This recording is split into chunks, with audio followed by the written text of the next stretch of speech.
Golden State's Warrior head coach Steve Kerr says common sense gun laws will stop gun violence across the country. I'm going to talk to you today about that particular argument and why it's so wrong. It's not even funny. That coming up next on today's edition of the Carl Jackson Show podcast. Redeemed, rehabilitated, and real entertaining. This is the Carl Jackson Podcast. All right, welcome to the Carl Jackson Show podcast. Today, what I want to do is start off with some video right away. Golden State's Warrior head coach, the Golden State's Warriors head coach, Steve Kerr, great coach, but I can't stand his take on gun policy. And I think, if I'm not mistaken, there is if I recall correctly, his father died a violent death.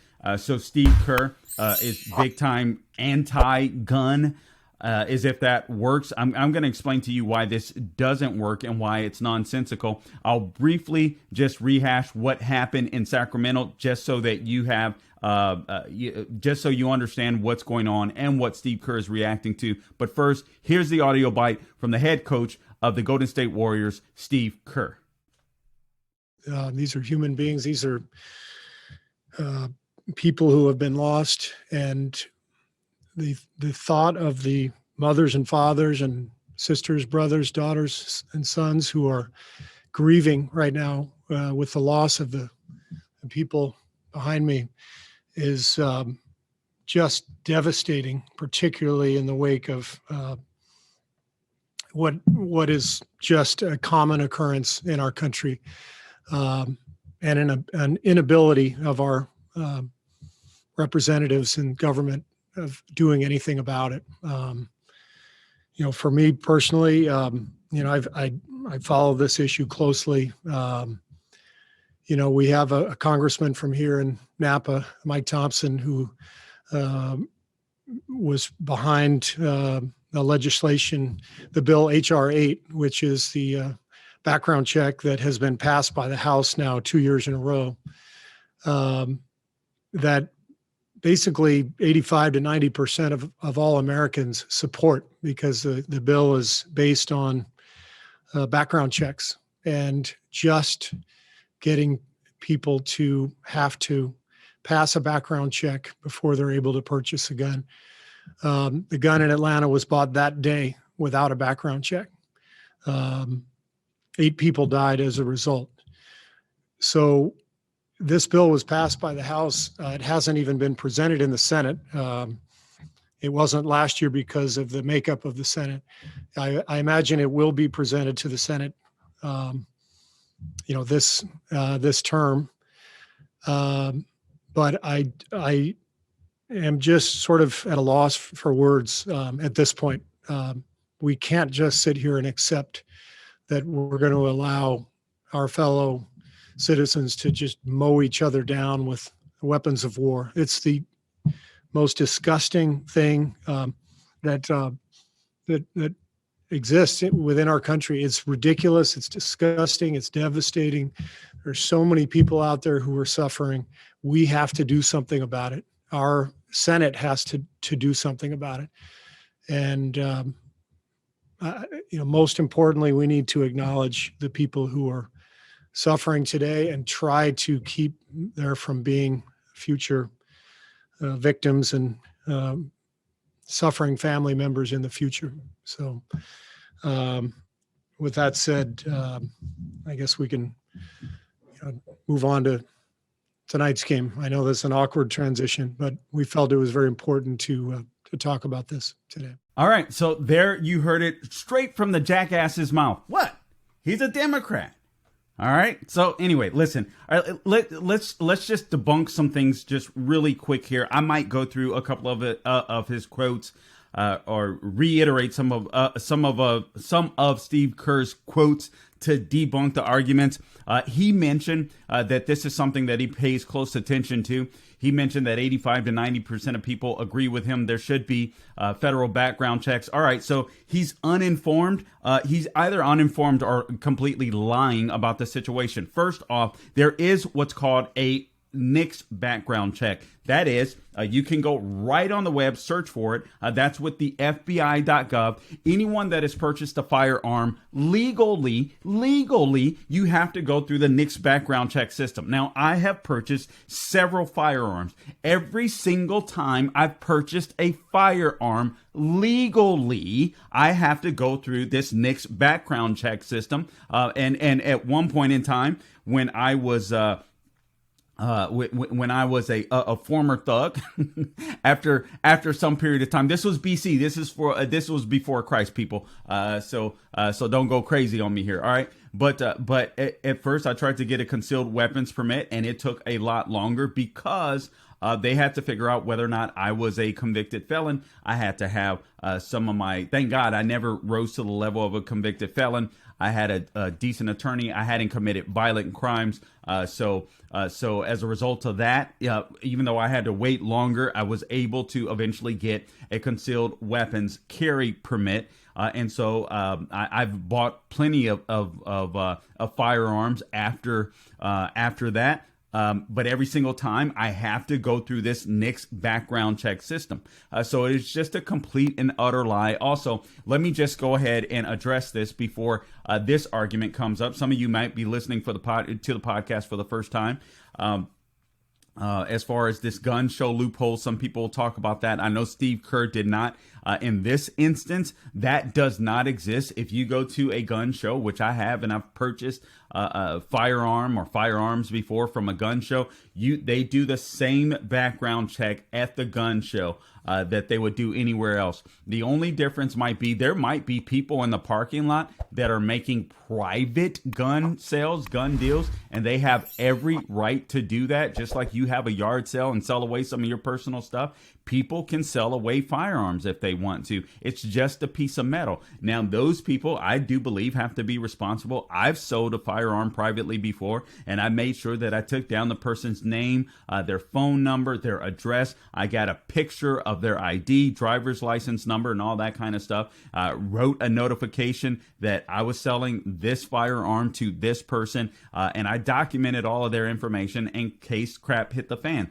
But you can do that. So just two things that I want to address right away. But this is the problem with lefties. All right. And there are a couple of problems that I want to deal with. And tonight when I'm on the Larry Elder show, which is, at least for now, Larry Elder, for those of you that don't know, did not re-sign with the Salem Radio Network. So I am filling the spot until they find a permanent host. Hopefully that permanent host is me. So we will continue to do that show for the foreseeable future until Salem makes up their mind. And hopefully, again, that will be me. But a couple of things that I want to address. Contrary to popular belief, there are far more guns used to prevent crimes than there are to commit crimes. Thirdly, gun control, or secondly, gun control doesn't work for a couple of reasons. Criminals don't obey laws. And then, according to John Lott, the president of the Crime Prevention Research Center, he's also the author of The War on Guns. A major source of illegal guns in America are drug dealers. Now, consider the open borders that we have. Do you think more guns are going to be going back and forth through the border with the open border problems that we have, not to mention now the elimination of Title 42, where President Trump put that in place. So if people were sick, or once the Wuhan flu hit, or the Wuhan virus hit, where people could be deported immediately back to their home countries as a result of Title 42, the Biden administration and left-wing radicals have totally wiped that out. So now people can just come across the border as they please, completely wide open border. All right. Well, let me get back to some of the things that Coach Steve Kerr said, the jackass. What? He's a Democrat. All right. So here's what he said. What did he say? Okay. Wrong piece of paper. So here's what he said. And again, he's the head coach of the Golden State Warriors. And he said, it's devastating news. Just to reiterate, I didn't know about it until this morning. Speaking of the Sacramento shooting, when I woke up, first and foremost, just thinking about the city of Sacramento and all the families who are affected, the victims, the survivors, the people that were injured. Just so many lives devastated, he said. So everyone with the Warriors, we all share in your city's grief. Coach Kerr goes on to say, I know we'll have a moment of silence before the game. I'll be honest. I think it's the right thing to do to have a moment of silence. But I'll be honest. It's probably the 9th or 10th moment of silence that I will have experienced as the coach of the Warriors when we mourn the losses of people who have died in mass shootings. He goes on to say, and he was emotional about it, obviously. I don't think moments of silence are going to do anything. At some point, our government has to decide, are we going to have some common sense gun laws? It's not going to solve everything, but it will save lives. So his solution is common sense gun laws. I'd like him to really define what common sense gun laws mean, besides this NICS background check system that he claims doesn't exist, except if you go to FBI.gov and if you go to buy a legal firearm, it does.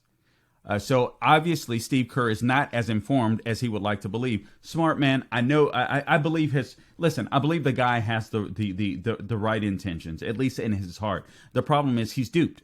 When you have the wrong information, you arrive at the wrong conclusions. You'll hear me say that all the time. He goes on to say several years ago, the House passed a background check law. That was H.R. 8, sponsored by Mike Thompson, a congressman here in Napa. Kerr added that it passed the House with bipartisan support, never made it to the light of day of the Senate, despite the fact that 80 to 90% of Americans support background checks. And you think about all of the common sense laws we could and should put into place. Now, that's misleading. 80 to 90% of people do support background checks. But here's the problem. I support background checks, but I've undergone one. I've undergone several, as a matter of fact. All right, so that tells me absolutely nothing. He says if we had any guts, if our government had any guts, if people put others in front of their own career paths, in front of their own re-election campaigns, in front of their own propaganda to manipulate people, it's right there in front of us. He's absolutely right. The Democrat Party manipulates people all the time. The Democrat Party puts their campaigns in front of the safety of Americans all the time. Ask yourself this question. Why is the gun crime issue, the vast majority of gun crimes committed in blue states or in blue cities where Democrats run those cities? Could it possibly be that Democrats are weak on crime? Could it possibly be that crime is heavy in those issues? Let me make this statement. Criminal gun violence is a moral issue. It's not a metal issue. And this is what the morons on the left never get. It is a moral issue, not a gun or not a metal issue. This is the problem. When you take God out of schools, when you take prayer out of schools, when you take a God out of the public debate, what do you get? You get people that don't care about life. When you abort babies, when you abort babies and life becomes so trivial to you, what do you expect people? How do you expect people will behave in society when it comes to guns? Why would anyone take the left seriously about gun violence when, therefore, now in some instances, and particularly in California, murdering babies after birth? This is why I don't respect moral arguments from the left. It's just silly. And here's a few things you have to understand. I'll get into this a little more. The whole issue with guns is really a racial issue. The NRA was started for civil rights, for blacks to protect blacks. Believe it or not, it was a civil rights platform. So these are some of the things that you need to know about, but I really wanted to debunk this nonsense that there's right off the bat that there's no background checks. It's just silly. It's just a lie. Either Steve Kerr, again, is lying or he's misinformed. And the other thing is, I want to go back to this point that gun violence or criminal gun violence is a moral issue, right? It is not a metal issue. So for people that are law-abiding citizens, first off, a law-abiding citizen like myself, we're going to go, and submit ourselves to this background check. Why? Because we want to follow the law. So we're not going to be the murderers and killers. We're going to be the ones using guns strictly, for the most part, to defend ourselves. Are there a few cases out of the millions of concealed weapons carriers who maybe misuse their firearm in some instance where they just freak out and don't know the rules? Of course that happens. But the vast majority of gun violence across this country is happening in cities and states that are run by Democrats. And it's not even close. It's not even close. So this is just something that I want to make sure that we tie up. And I want you to understand this. Law-abiding citizens shouldn't be punished for the acts of criminals, especially when those criminals are enabled by Democrats like Steve Kerr. And you got to understand this too. Even criminals want to defend themselves. Let me tell you a story. So I was born in Compton. I was born in Los Angeles, California. I lived in the city, Compton, Linwood, Long Beach. Those were my main stomping grounds for quite some time until I moved out of California and to Florida. But I could tell you this: I attended a school, a junior high or middle school, they call them now, Hostler Junior High. And I attended Linwood High School. Well, to walk to school, Linwood High School, literally I forget the name of the crossroad, but Linwood High School was right on the border of Compton. On the other side of Linwood was Watts. Some of you guys might be familiar with with Watts. I mean, these are gang-infested areas, okay? They all have decent neighborhoods within them, people that had lived there for some time. There were pockets of, decent neighborhoods in all the in all of these neighborhoods. Anywhere you go, you find a bad neighborhood. You might find a decent neighborhood within that bad community, if you will. The same is true for Linwood, Compton. The same is true for Long Beach. Same is true for Watts. All of these cities where there's heavy, in Los Angeles, where there's heavy gang affiliation, heavy gang membership. But I would have to walk to school, and I walked it. I believe it was a couple of miles. It's like one of those old stories. When I was a kid, I used to walk through. No, but seriously, I walked a long ways to school. My brothers and I did. We walked a good little ways to school, and in walking to school, I went through several different gang territories. I can tell you right where I was. Right in there was a gang, Pendleton Ave Crips. There was Compton Barrio Teal Flats. That was a Mexican gang. You had Young Crowd, Mexican gang. These two gangs were, they did not get along. They would kill people. It was insane. Then there was neighborhood Crips. There was Nutty Block Compton Crips. Pendleton Ave Crips. There were so many gangs, Fruittown, Piru, so many different gang territories where I was walking to school. You would just put your head down, walk to school, try to act like listen, I'm a preppy little nerd in the hood, because you didn't want to be noticed by gangsters or any of this stuff. You just wanted to get your butt to school and get back home. We always walked to school, my brothers and I, typically with friends. Or, if we walked separately, my brothers and I, we all had different sets of friends. And we had some of the same friends as well. But, typically we always stuck together in order to be able to protect ourselves, just in case, to be on the safe side, right? That's just what we did. And we would always hear the mantra growing up basically in the hood: guns are bad, guns are bad, guns are bad, guns are bad, gun control. All of these campaigns, all of these, I forget what they call them, assemblies at school that we would go to. Sometimes sheriffs would come in, guns are bad, guns are bad. And everybody's like, yeah, guns are bad, guns are bad, guns are bad. But the problem is, when you left and you started walking home, you wish you had one, because you have to walk through gang territory. Even if you're not a gang member, you have to be concerned whether or not you're going to be picked on, whether or not you're going to be shot, whether or not you're going to be beat up. Those are some of the things that people have to worry about seriously in the hood, that people like Steve Kerr will never comprehend, that will never understand. And then sadly, a lot of black liberals, they buy into this nonsense, because all they see is the crime that's in the hood, like I did. And so, yeah, guns are bad, guns are bad, guns are bad. It wasn't until I moved to Florida, and then I kid you not, I saw, rednecks with their rifles in the back of their trucks, and I was like, oh my God. I tried to escape, violence in California, because I couldn't afford to move into a more, a decent area. We couldn't afford to at the time. I moved to a more decent area. So, I wanted to move to Florida. I come here and I see people, kids, teenagers with shotguns and rifles in the back of their truck window. And I'm like, oh my Lord, surely I'm going to die here. But I never did. You know why? Because that was the difference between law-abiding citizens and people that wanted guns just to protect themselves back in the hood, if you will, by any means necessary. So those assemblies and those police officers will come in, and teachers and administrators, guns are bad, guns are bad, guns are bad. But when you're walking home, I'm like, okay, I know guns are bad, but I need a gun because I don't want to get shot. I don't want to get beat up. I don't want to get stabbed. I don't want to get killed. So it would fall on deaf ears. And this is what always happens and what will always happen in blue cities and within the hood, because the crime is so bad typically in those areas.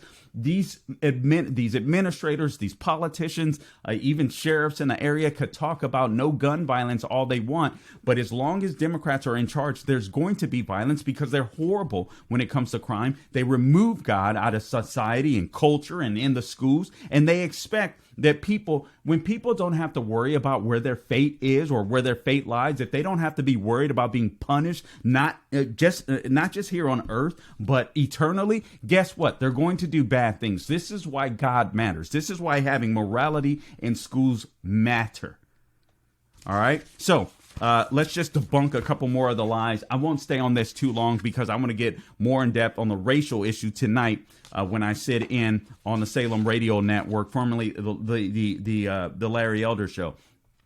So I'll get into the racist history of gun reform, if you will, later today. But there's two issues that I want to hit on now for you that are in the listening audience. And again, I want to reiterate, criminal gun violence is a moral issue. It is not a mental issue. Even criminals want to defend themselves. Just remember the story that I gave you about a young kid walking to a high school where he had to walk, which is me, had to walk through several gang territory neighborhoods. People, teachers, political leaders, sheriffs, all these people, guns are bad, guns are bad, guns are bad. But guess what? They're not going to be there when somebody, some gang member in the hood is coming after you. So you're going to want a gun. You're going to want something to protect yourself. I always took something to protect myself. At school, sometimes it was a little bat. Sometimes it may have been a little knife. Sometimes I would carry a rock.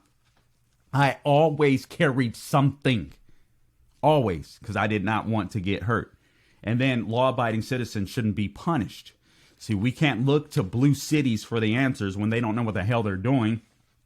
Blue cities always have crime problems. Red cities don't have the same type of criminal gun violence that blue cities have. So this is largely a blue city problem. Listen, guns equal freedom. When I came to Florida, I saw the difference between what was happening when I was walking into Linwood High compared to what I would see when I went to school out here with trucks and cars parked in the high school parking lot with rifles in the back of them, or going to the movie theaters and stuff like that. I was like, oh my God, I don't want to mess with these people. So that was the new mentality. Instead of being scared or wanting to protect myself and like, man, if some gangster comes for me, we're going to go heads up, whatever, blah, blah, blah. Compared to moving to Florida, and I'm like, I don't want to mess with these people because they got rifles in the back of their trucks. So there's less violence. See, my mentality shifted. So it wasn't that I wasn't pro-gun or pro-Second Amendment. I didn't even know about that, to be honest. But it was just like, okay, these people carry guns. I'm not going to mess with them. Crime stopped. Wannabe thug, and even though I wasn't so much at that age, but grew up in an environment where sometimes I did act like a wannabe thug, a wannabe gangster, if you will. And then I come to Florida, nope, totally different mentality. This is what happens when you move from a blue state to a red state. All right. Again, just want to reiterate, Steve Kerr is either lying or misinformed. Everyone has to go through a background check when they buy guns. It's just asinine to say that. It shows that he's not as informed as he would tend, or as he likes to believe. But it is what it is, sadly. All right, so let me just share a couple of more things with you. Contrary to popular belief, far more guns are used in America to prevent crimes and defend life than are ever used in violent crimes. This was in a column in Forbes, but you can also check this out at CDC website. But the title of the Forbes column was "That Time the CDC Asked About Defensive Gun Uses." Quote, "That time the CDC asked about defensive gun uses," unquote. People in the U.S. use their guns to save lives as many as, listen to this, 3 million times per year. There's been estimates as low as 2 million times per year where people use a gun to defend their lives. There's been estimates, I've heard 600,000 or 700,000. But either way, we could use any of those numbers, and you would say, oh my God, really? People use a firearm to defend life or to defend their life that many times every year? How come it's not reported? Because it's not a news story. If this was a news story. Consider them a number 3 million. If it's true that gun defenses occur every 3 million times per year, that means every 13 seconds, the mainstream media would have to report on a good story where someone used a gun to stop a criminal. They can't do that. So what do? They wait on large stories. They wait on these big stories where gun violence. And so we see this shooting in Sacramento. Oh, by the way, I haven't given you the summary of that, so I want to make sure that I do that. So the mainstream media just simply doesn't report this stuff. But gun defense, or good gun use, as it's called, oftentimes is used. Let's say it's 2 million times per year. So less than, every 13, 15 seconds, someone is using a gun to say, wait, back up.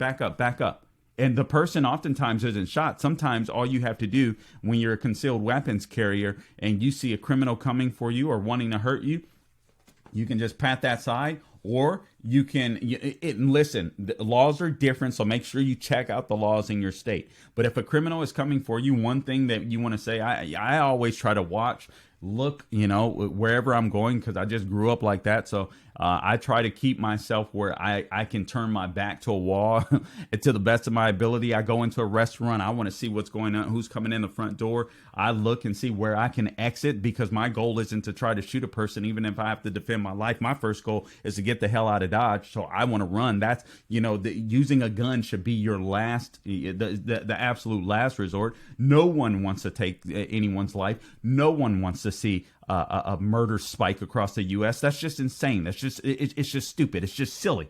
All right. But these are some of the things that that you can consider. I kind of lost my train of thought. Forgive me there. But anyway, listen. Good. Using weapons and firearms are, I think, very important. The Second Amendment is very important. Again, I'll get into the racial aspects of that tonight. But it's just extremely important. More guns are used in order to save lives. Let me just quickly go to this, because I want to make sure that you guys are aware of what I'm talking about. So if you're not aware of what I'm talking about, or not aware of what Coach Steve Kerr was commenting on, basically, a gunman, 26 years old, he was suspected of carrying out a Sacramento shooting that killed six people in Sacramento. The final victims are named. One is a homeless woman, 57, who slept on a nearby street. And one is a much-loved only child, 32 years old. So the coroner had confirmed the identities of the 6 people killed during a mass shooting on Sunday morning. The 3 women killed are Juntaya Alexander, only 21, Melinda Davis, 57, Yamil Martinez Andrade, man, I feel so bad, only 21 years old. So 3 female victims, and then there's 3 male victims are Joshua Hoy Lucchesi, 32, and cousins Sergio Harris and Devazia Turner, 29. The name of the murderer, I know some people don't like to name the murderer because, and I get it, you don't want to give these people props because you don't want a copycat. I'm sorry, you're going to have copycats in the hood as long as Democrats are there. Sorry. I know it feels good to say that, but I lived in the hood. You're going to have copycats as long as Democrats are running the cities. I do agree with that when it comes to like these crazy mass murderers, shootings, or these psychopaths. But when you're in the hood, sometimes these shootings are probably just gang activity. I hate to break the news to you, but it's true. So DeAndre Martin is the murderer, or suspected murderer, alleged murderer. He was arrested Monday on charges of deadly assault and illegal possession. Why not first-degree murder? Possession of a firearm. He is named as a, quote, related suspect. This according to the Daily Mail, by the way, in Sunday's massacre, and ineligible for bail. 12 others were injured, and witness video reveals at least 76 shots were fired over the span of 54 seconds. The crime scene spanned 2 city blocks with markers indicating more than 250 shots were fired. So that's what I'm talking about. I'm talking about this mass shooting that did occur in Sacramento, and that's what Coach Steve Kerr, the Golden State Warriors, was responding to. All right, but anyway, his arguments are just false, and they're easy. They're easy to debunk. It's so annoying, and I wonder why Steve Kerr never asked the question. But another thing that I want to address just real quickly before we close out. Gun control simply doesn't work for two reasons. Again, and I mentioned this, and you know this: criminals don't obey laws. I mean, this is really simple. Criminals don't obey laws. This goes back to the moral issue. Criminals want to, if criminals obey laws, there would be no murder, right? There would be no rape. There would be none of that stuff. They simply don't obey laws. And then also, according to John Lott, he's the president of the Crime Prevention Research Center, author of the book War on Guns. I suggest you buy it. A major source, again, for illegal guns in America are drug dealers. Another thing that the left won't mention, where is it at? Let me see if I have it in these notes. This was a column, actually, that I wrote several years ago. Okay. All right. So, again, gun crime is largely a blue city issue. Here's what they don't tell you. Here's what the Steve Kerrs of the world don't tell you. They don't mention that the overwhelming amount of gun violence crimes come from a couple of things. Suicide and drug and gang related crime, which I suspect this is what this is when you see the suspect. I suspect this is a gang related crime. So mass shootings are a big problem, but they're a very tiny percentage of annual gun crimes. So it's what the left does. They always focus on the smallest number in order to try to take as much power from you as they can. It's the same, or to promote or advance their agenda. The same is true with abortion. Well, what if a woman gets raped when that's like 0.1% of 1% of the cases? Not to minimize any of that, but that's what they do. They take the smallest sample to make the biggest case, right? And that's exactly what they do here. Mass shootings, we hear about them, sadly. They're televised because they're such a big news story. But the truth of the matter is gun violence largely happens in blue cities and or those that do occur nationwide, red cities, blue cities, doesn't matter, largely are from suicide. And the other ones, the vast majority of crime is drug or murders with guns. Criminal gun violence is drug and gang related. This is what Steve Kerr will never say. And so what Steve Kerr should be addressing, if he was an honorable man, if he was an informed man, maybe he is an honorable man, but if he were informed, he would be addressing the problems that they see in these blue cities. He would be asking the questions, why is it that California, that has the strictest gun laws on the books, in the entire country, even more strict than New York, why is it that our gun laws, the strictest in the nation, are not working? They've done absolutely nothing.